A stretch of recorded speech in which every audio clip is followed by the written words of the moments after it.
حضرت مولانا خلیل الرحمن سجاد نعمانی صاحب دامت برکاتہم کو دعوت دیتا ہوں کہ وہ اپنا کلیدی خطاب فرمائے۔ یقیناً میں سمجھتا ہوں کہ جو باتیں ہمارے مباحثین نے رکھی ہیں وہ باتیں تو ہمارے ناظرین کے لیے مفید ہیں ہی، اور ان سب کا نچوڑ، ان سب کا ماحصل انشاءاللہ تعالی حضرت کی گفتگو ہوگی۔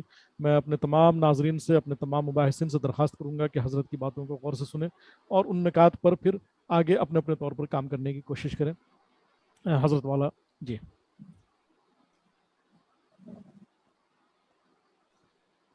مائک میوٹ ہے حضرت، مائک آن کر لیں۔ السلام علیکم ورحمۃ اللہ وبرکاتہ۔ میری آواز آ رہی ہے؟ جی حضرت جی اب آ رہی ہے۔ حضرات گرامی، آج کا جو عنوان آپ نے رکھا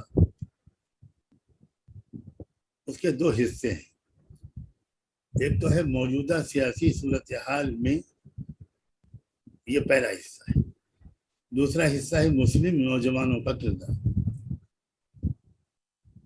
اگر ہم بالکل ٹو دا پوائنٹ بات کریں تو پہلے ہم کو یہ یاد دلانا ہوگا، یاد کرنا ہوگا کہ موجودہ سیاسی صورتحال ہے کیا۔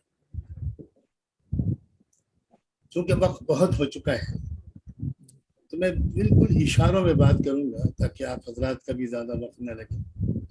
میں بھی اس وقت سفر کی حالت میں بھی ہوں اور بیمار ہوں۔ موجودہ سیاسی صورتحال بظاہر یہ ہے کہ انڈکلیئرڈ، ان آفیشل ہندو راشٹر بن چکا ہے،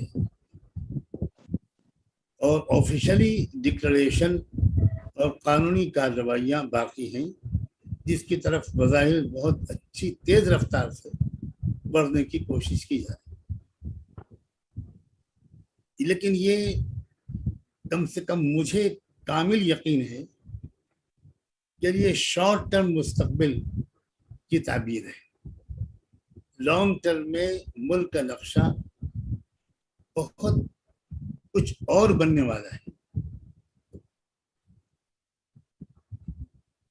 موجودہ سیاسی صورتحال کا تجزیہ کاش کے دیگر حضرات نے کچھ زیادہ تفصیل سے کیا ہوتا تو مجھے اس پر کچھ زیادہ عرض کرنے کی ضرورت نہیں۔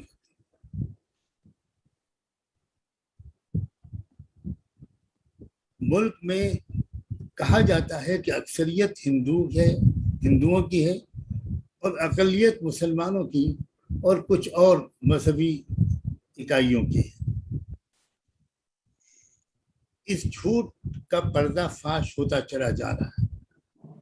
میں پھر دہراتا ہوں اس جملے کو، یہ حقیقت ملک کے طول و عرض میں بسے ہوئے کروڑوں انسانوں پر واضح ہوتی چلی جا رہی ہے کہ ملک کی اکثریت ہندو نہیں ہے۔ یہ بہت اہم بات ہے اور یہ بالکل turning page of the history ہے جو ملینیم اور ہزاروں سال میں کہیں کوئی ایسی کروٹ لیتا ہے کوئی سماج، جیسا کہ اب اس نے لینا شروع کر دیا۔ جو ذرا بھی مذاہب سے واقف ہے، جس نے کچھ بھی مذاہب کا مطالعہ کیا ہے، وہ خواب میں بھی یہ بات ماننے کو تیار نہیں ہوگا کہ بابا گرو نانک نے جس تحریک کا آغاز کیا تھا وہ تحریک ہندو تحریک تھی۔ مگر آپ سوچئے کہ ہمارے ملک کے دستور میں لکھ دیا گیا ہے کہ سکھ ہندو ہیں۔ اس ملک میں مورتی پوجا اور طبقاتی اونچ نیچ، اس کے خلاف سب سے زیادہ چیختی چلاتی آواز جو اٹھی ہے وہ مہاتما گوتم بدھا کی ہے۔ جن لوگوں نے مہاتما گوتم بدھا کی تاریخ کو تھوڑی سی بھی تفصیل سے پڑھا ہے، وہ اس بات کے قبول کرنے میں ذرا بھی تعامل نہیں کریں گے۔ اور ستم دیکھیے کہ اس ملک کے دستور نے بدھزم کو بھی ہندو مذہب کا ایک حصہ قرار دیا۔ اس کا مطلب یہ ہوا کہ ایک مصنوعی اکثریت بنائی گئی ہے، اور وہ مصنوعی اکثریت بہت عرصے تک دھوکے میں رہی، لیکن ملک کے طول و عرض میں، شمال میں بھی، جنوب میں بھی، مشرق میں بھی، مغرب میں بھی ایسی تحریکیں چل رہی ہیں جو ریجنل لیول کی بھی ہیں، اور بعض اس سے بھی زیادہ ڈسٹرکٹ اور لوکل لیول کی ہیں، اور بعض اسٹیٹ لیول کی ہیں، اور بعض نیشنل لیول کی ہیں، جو اپنی قوموں کے افراد کو یہ سمجھانے میں، دلائل کے ساتھ باور کرانے میں دن رات لگے ہوئے ہیں کہ بھائی تم ہندو نہیں ہو، ہم ہندو نہیں ہیں۔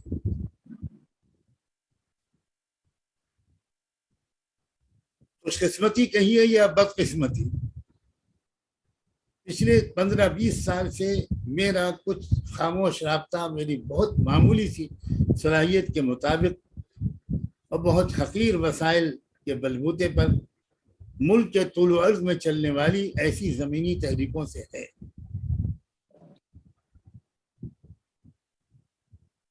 افسوس یہ ہے کہ ابھی تک ہمارا جو طبقہ ہے، جس کو قیادت کہا جا رہا ہے، وہ ابھی تک اس بہت بڑی تبدیلی کی طرف خاطر خواہ توجہ نہیں کر رہا۔ ملک کی سیاسی صورتحال کی تشریح کر رہا ہوں۔ پہلے ہمیں جاننا چاہیے کہ ملک کی سیاسی صورتحال ہے کیا۔ صحیح ہے کہ مستقبل قریب میں تو وہی ہونے جا رہا ہے جس کا چرچا ہے، لیکن وہ بہت تھوڑی مدت کا کھیل ہوگا اگر وہ پائے تکمیل تک پہنچا تو۔ میں تو یہ جسارت کرتا ہوں کہ میرے اس جملے کو نوٹ کر لیا جائے کہ وہ بہت کم عمر ہوگی اس کی۔ میں چند مثالیں پیش کرتا ہوں۔ سکھ سماج، جس کو دستور میں لکھ دیا گیا کہ وہ ہندو سماج کا مذہب کا حصہ ہے، تیزی کے ساتھ اس کے اندر اپنی اصلی شناخت کا ادراک واپس آ رہا ہے، بہت تیزی کے ساتھ۔ میں ابھی حال میں چند دن پہلے باوجود شدید بیماری کے پنجاب کے دورے سے آیا۔ تفصیلات بیان کرنے کا نہ ضرورت سمجھتا ہوں اور نہ وقت ہے۔ یہ احساس تیزی کے ساتھ عام ہو رہا ہے کہ ہمارے ساتھ بہت بڑا دھوکہ ہوا ہے، مذہبی اعتبار سے بھی دھوکہ ہوا ہے اور سیاسی اعتبار سے بھی دھوکہ ہوا ہے۔ بدھسٹ سماج کے اندر اپنی شناخت، اپنی اصلی شناخت، یہ بھی اچھی خاصی رفتار سے پھیل رہی ہے، اور مزید رفتار کے بڑھنے کے امکانات بہت ہیں اگر ملک سے تعلق رکھنے والے لوگ اس طرف توجہ کریں۔ یہی صورتحال مہاراشٹر، آندھرا، تلنگانہ اور کرناٹکا میں رہنے والی لنگایت نامی سماج کی ہے۔ 800 سال پہلے لنگایت دھرم کو قائم کیا گیا تھا ویدک دھرم کے چنگل سے بھارت کے باشندوں کو نکالنے کے لیے، یہ اس کا مقصد تھا۔ اور ملک جب تک آزاد نہیں ہوا تھا، برٹش دور حکومت تھی، اس وقت تک لنگایت سماج کو ایک الگ بالکل مستقل مذہبی کمیونٹی مانا جاتا تھا، لیکن جب ملک کو نام نہاد آزادی ملی تو پہلا کام غالباً شروع ہی میں یہ کیا گیا کہ لنگایت سماج کو ہندو قرار دے دیا گیا۔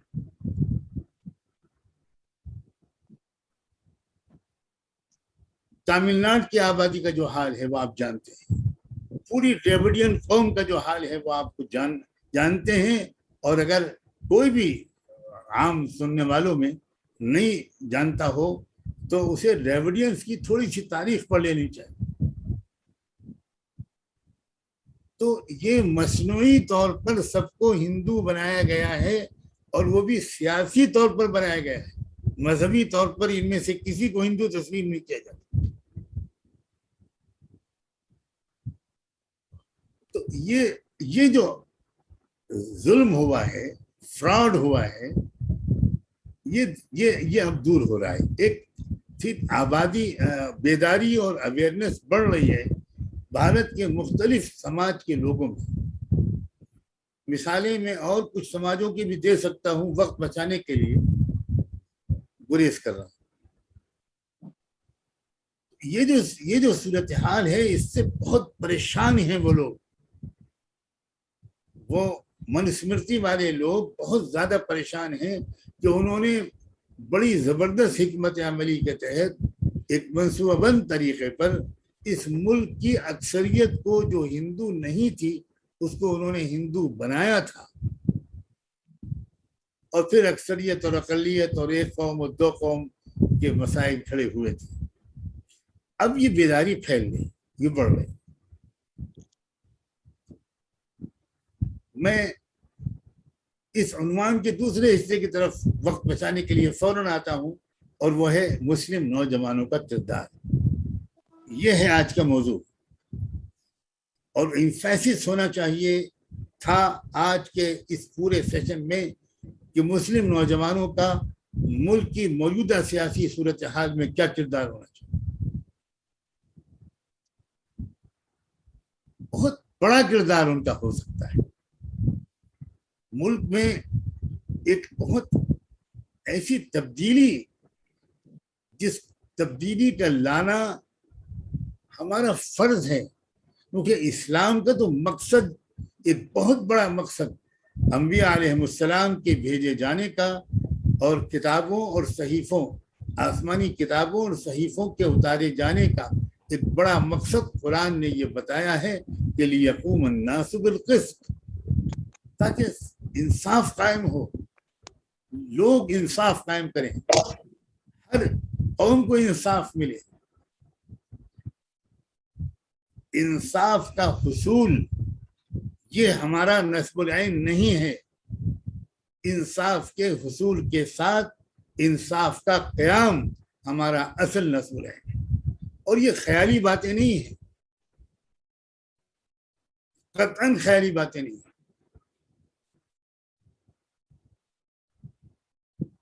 ملک اسی طرف جا رہا ہے، حالات اس کے لیے سازگار بن رہے ہیں. اس لیے کہ ملک میں اب تک مسلمان اپنے کو صرف مظلوم سمجھتے تھے، لیکن اب پتہ چل رہا ہے کہ ہر طرف مظلومیت کا احساس ہے. اس کا چرچا اس لیے زیادہ نہیں ہو پا رہا کہ میڈیا اس کی ترجمانی نہیں کر رہا ہے. کی صورتحال کو سمجھنے پر انحصار کرتے ہیں. مجھے نہیں لگتا کہ وہ صحیح صورتحال سمجھ پاتے ہوں گے.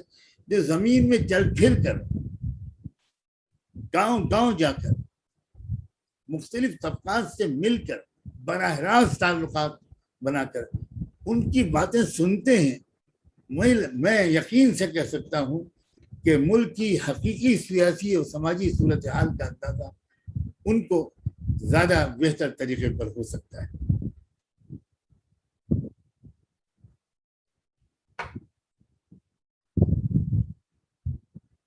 اب نوجوانوں کا کردار،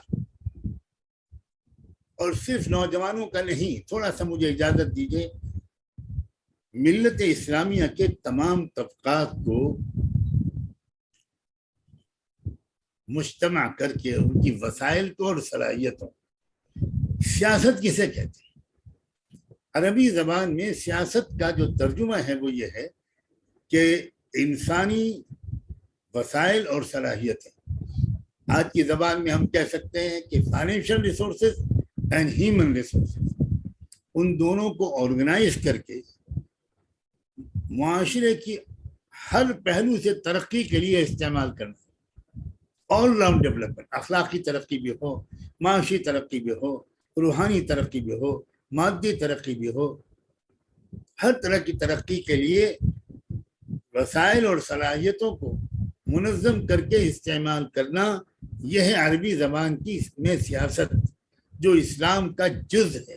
اور جز کیا، جز شاید معمولی لفظ ہے، مقاصد اسلام ہے. ہاں، وہ جو اس وقت کی راجنیت ہے، جس کو پولیٹکس کہتے ہیں، یہ گریک زبان کا لفظ ہے.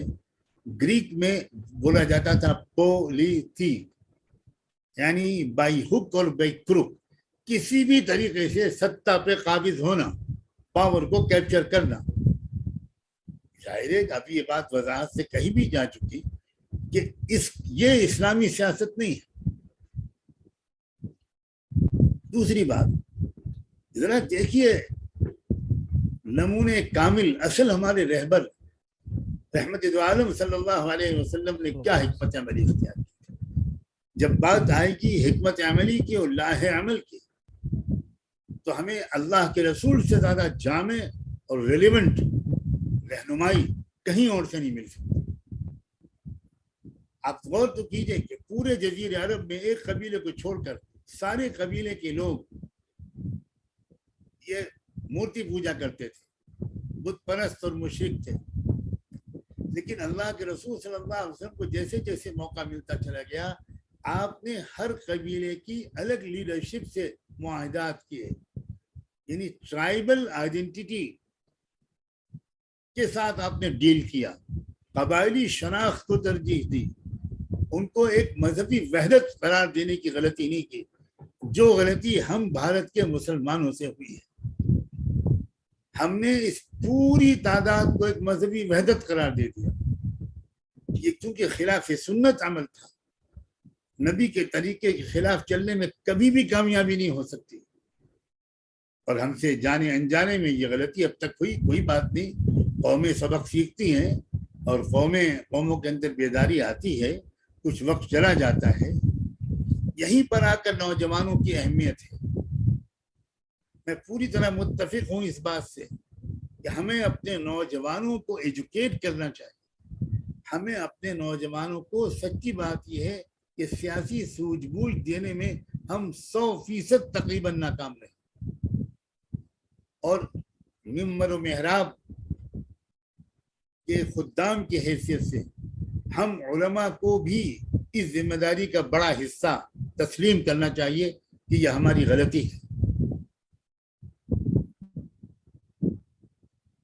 ہمیں اس تمام طبقات کو ساتھ رہنے کے لیے اپنے دل کو کشادہ بنانا بھی ہوگا. نوجوانوں کا بھی مسئلہ ہے، خواتین کا بھی مسئلہ ہے، بچیوں کا بھی مسئلہ ہے، کسانوں کا ایک زبردست طبقہ ہے ملک میں، مزدوروں کے طبقات ہیں، پروفیشنلز کے طبقات ہیں.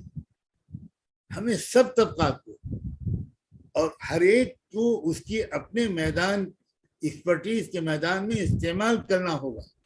اللہ کے رسول نے حضرت خالد بن ولید کے ہاتھ سے تلوار چھین کر قلم نہیں پکڑایا، اور حسان ابن ثابت کے ہاتھ سے قلم لے کر تلوار نہیں پکڑائی. ہر ایک کی الگ الگ صلاحیت ہوتی ہے. تو مسلم نوجوانوں کا بہت میجر رول ہے.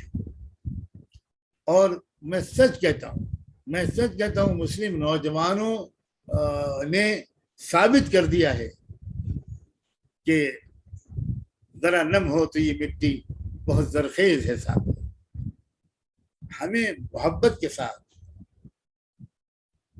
ان کی عمر کی نزاکتوں کا لحاظ کرتے ہوئے حقیقت پسندانہ اپروچ کے ساتھ ان کو گلے لگانا ہوگا، ان کو محبت سے دیکھنا ہوگا، ان کو اپریشیٹ کرنا ہوگا. اور ایک آدھ غلطی اگر کسی سے کوئی ہوتی ہے تو اس کو بہت خوبصورتی کے ساتھ نظر انداز کرنا ہوگا. ہمیں اپنے نقطۂ نظر کو مثبت بنانا ہوگا. بھارت کے موجودہ حالات میں، سیاسی صورتحال میں مسلم نوجوانوں کا کردار زبردست ہے. ان کو ہم کو تربیت دینی ہوگی، اخلاقی تربیت بھی، فکری اور ذہنی تربیت بھی، عقلی تربیت بھی، سیاسی تربیت بھی. اور ابھی ثابت کیا نوجوانوں نے کہ قطعاً ان نوجوانوں سے مایوس ہونے کا کوئی جواز نہیں ہے. اس ملک میں جتنی خدمت اس کووڈ-19 کے دور میں مسلم نوجوانوں نے کی ہے، میری دانش میں ملک کی کسی کمیونٹی کے نوجوانوں نے، بلکہ پوری کمیونٹی نے نہیں کی. اس کا مطلب ہے کہ ہمارے نوجوانوں کے اندر زبردست صلاحیت ہے. کاش کے جو ہمارے مولانا یحییٰ نعمانی نے اشارہ کیا کہ ہمارے ذہن پر کچھ چیزیں طاری رہتی ہیں تو موضوع ادھر ہی چلا گیا، قصہ قدیم و جدید کی طرف. حالانکہ آج کا موضوع جہاں تک میں سمجھا وہ یہ نہیں تھا، بلکہ شروع کے حضرات کے گفتگو سے میں یہ سمجھتا رہا کہ شاید میرے سمجھنے میں غلطی ہوئی ہے. شاید زیادہ جو فوکس ہے وہ یہی ہے کہ ہماری جو قدیم طرز کی قیادت ہے اور اس میں اور نوجوانوں میں خلا ہے. لیکن کچھ حضرات کے اشاروں سے یہ میں سمجھا کہ نہیں، ایسا نہیں ہے. واقعہ یہ ہے کہ موضوع یہی ہے، اور اسی لیے میں نے ان تمام باتوں کو دہرانے کے بجائے جو آپ حضرات نے عرض کی، ہمارے بہت ہی قابل احترام لوگوں نے عرض کی فرمائی، میں نے ان کو دہرانے کے بجائے دوسرے پہلوؤں کی طرف اشارہ کیا ہے. ملک میں زبردست امکانات موجود ہیں. یہ جو مظلوم طبقات ہیں جو اکثریت میں ہیں، ہرگز اقلیت میں نہیں ہیں، اس سے بڑا کوئی جھوٹ نہیں ہے کہ وہ اقلیت میں ہیں. ان کو ایک لڑی میں پرونا، ایک کامن منیمم پروگرام کے تحت ان کو ایک منصوباً طریقے پر ملک کی ترقی کے لیے، ملک کی خدمت کے لیے، ملک میں امن و شانتی قائم کرنے کے لیے، ملک کے وسائل کا صحیح استعمال کرنے کے لیے، ملک کو عالمی برادری میں اخلاقی لحاظ سے بھی، معاشی لحاظ سے بھی اور سائنس اور ٹیکنالوجی کے لحاظ سے بھی ایک اونچا مقام دلانے کے لیے یہ صلاحیتوں کو مجتمع کر کے آگے بڑھنا ہوگا. بہت بڑا دل چاہیے، سخت محنت چاہیے.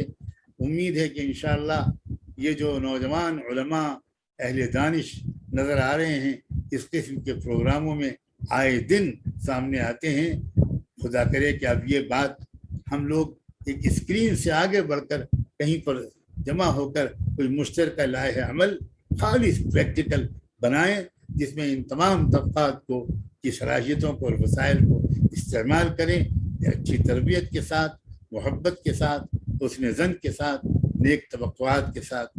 میں اس سے امید کرتا ہوں کہ ضروری بات شاید میں نے اپنے ٹوٹے پھوٹے انداز میں آپ تک پہنچائی ہو. بہت ممنون ہوں کہ آپ نے مجھے بھی اس میں شرکت کا موقع عنایت فرمایا. اللہ آپ کو سلامت رکھے اور ہم سب کی مخلصانہ اور صحیح سمت کی کوششیں کرنے کی توفیق عطا فرمائے.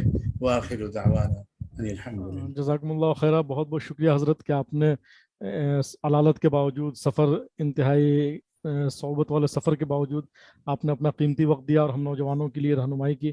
ہم اپنی جانب سے، اپنی پوری بصیرت ٹیم کی جانب سے شکر گزار ہیں اور آپ کے صحت یابی کے لیے دعا گو ہیں. اور ہم یہ دعا کرتے ہیں کہ اللہ آپ کو کا سایہ تادیر ہم سبوں پر سلامت رکھے. اس ملک پر، اس ملک کے نوجوانوں پر، اس ملک کے ملت اسلامیہ ہندیہ پر آپ کا سایہ تادیر قائم و دائم رہے اور ہم آپ سے روشنی حاصل کرتے رہیں، استفادہ کرتے رہیں. اللہ جزائے خیر عطا فرمائے. میں ایک بار پھر اپنے تمام مہمانان کرام کا بالخصوص مولانا یحییٰ نعمانی صاحب، مولانا مفتی عمر عابدین صاحب، جناب سرفراز آرزو صاحب، منظر امام صاحب، مولانا مہدی حسن قاسمی صاحب اور آخر میں اپنے مخدوم گرامی حضرت مولانا سجاد نعمانی صاحب کا شکریہ ادا کرتے ہیں کہ انہوں نے سفر میں ہونے کے باوجود، علالت کے باوجود قیمتی وقت دیا اور بہت ہی قیمتی باتوں سے نوازا. الحمدللہ ہمارے ناظرین بھی کافی مستفید ہوئے. اسی کے ساتھ ہم اپنے پروگرام کے اختتام کا اعلان کرتے ہیں اور آخر میں پھر ہم یہ بتاتے چلیں کہ آج کے ہمارے اس پروگرام کو اسپانسر کیا ہے جناب حضرت مولانا مفتی اسجد قاسمی صاحب، احمد آباد، گجرات نے.